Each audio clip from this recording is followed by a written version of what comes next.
Hi friend, কেমন আছো তোমরা? আশা করি ভালোই আছো। তো আজকে রামনবমী, তোমরা সবাই জানো আমি ত্রিপুরার থেকে এই ঝাড়খণ্ডে আইছি তোমরা এই রামনবমী দেখাইবার লাগিয়া। তো আজকে এই রামনবমীর আনন্দ নেও এবং সাথে থাকো। আমি দেখবার লেগে আইছি না, তোমরা শুধু দেখাইবার লেগে আইছি এই ঝাড়খণ্ড। তো দেখো এই রাম ভক্তের কত বীর। আজকে এই রামনবমী উপলক্ষে সবাই খুবই আনন্দিত। সবাই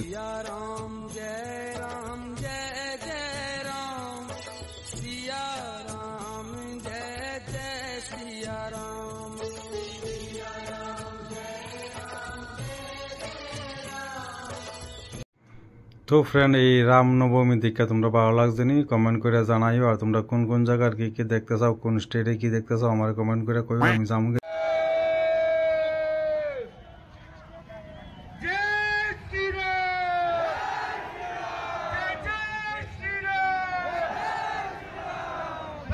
मेरे मन धड़कन में सिया राम राम है, मन मंदिर के दर्पण में सिया